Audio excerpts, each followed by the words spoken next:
Welcome back, guys. Today we are going to take over the story with The Photographer by Stephen Leacock. I want my photograph taken, I said. The photographer looked at me without enthusiasm. He was a drooping man in a grey suit with the dim eye of a natural scientist. But there is no need to describe him. Everybody knows what a photographer is like. Sit there, he said, and wait. I waited an hour. I read The Lady's Companion for 1912, The Girl's Magazine for 1902, and The Infant's Journal for 1888. I began to see that I had done an unwarrantable thing in breaking in on the privacy of this man's scientific pursuits with a face like mine. After an hour, the photographer opened the inner door. "Come in," he said severely. I went into the studio. "Sit down," said the photographer. I sat down in a beam of sunlight filtered through a sheet of factory cotton hung against a frosted skylight. The photographer rolled a machine into the middle of the room and crawled into it from behind. He was only in it a second, just time enough for one look at me, and then he was out again, tearing at the cotton sheet and the window panes with a hooked stick, apparently frantic for light and air. Then he crawled back into the machine again and drew a little black cloth over himself. This time he was very quiet in there. I knew that he was praying, and I kept still. When the photographer came out at last, he looked very grave and shook his head. "The face is quite wrong," he said. "I know," I answered quietly. "I have always known it," he sighed. "I think," he said, "the face would be better 3/4 full." "I'm sure it would," I said enthusiastically, for I was glad to find that the man had such a human side to him. "So would yours. In fact," I continued, "how many faces one sees that are apparently hard, narrow, limited, but the minute you get them 3/4 full, they get wide, large, almost boundless in, but hisasafnose." But the photographer had ceased to listen.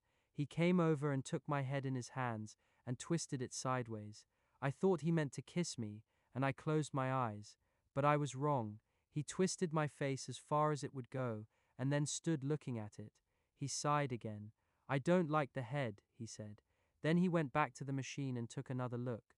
"Open the mouth a little," he said. I started to do so. "Close it," he added quickly. Then he looked again. "The ears are bad," he said. "Droop them a little more. Thank you. Now the eyes. Roll them in under the lids. Put the hands on the knees, please, and turn the face just a little upward. Yes, that's better. Now just expand the lungs. So! And hump the neck, that's it. And just contract the waist. Ha! And twist the hip up toward the elbow. Now!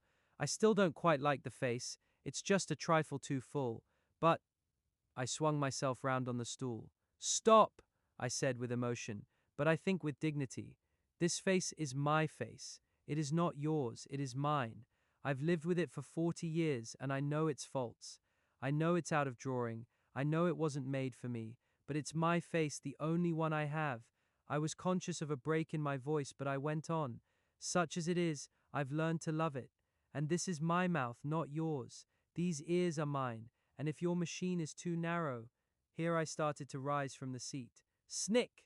The photographer had pulled a string. The photograph taken. I could see the machine still staggering from the shock. "I think," said the photographer, pursing his lips in a pleased smile, "that I caught the features just in a moment of animation." "So!" I said bitingly. "Features, eh? You didn't think I could animate them, I suppose.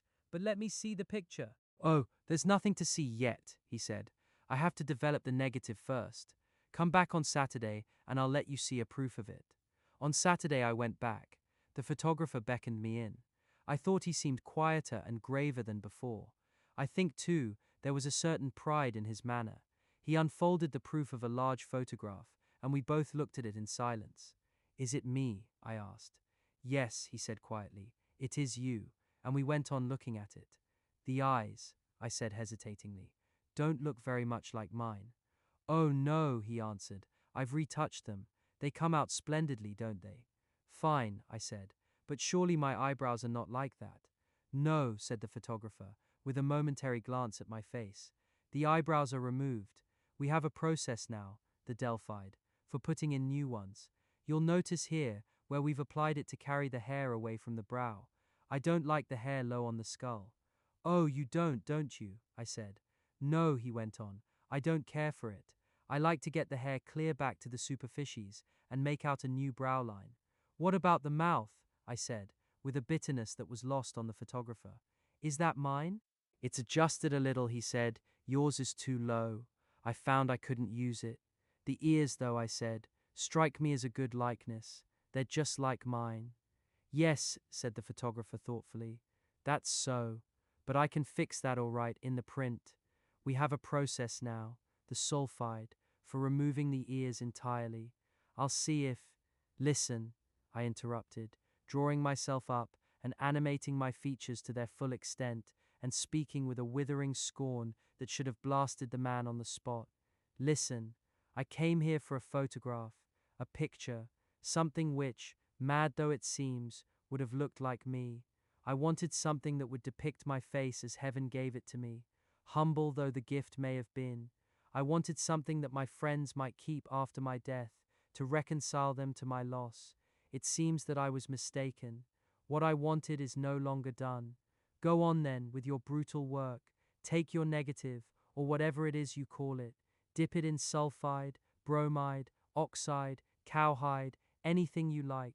Remove the eyes, correct the mouth, adjust the face, restore the lips, reanimate the necktie, and reconstruct the waistcoat. Coat it with an inch of gloss, shade it, emboss it, gild it, till even you acknowledge that it is finished.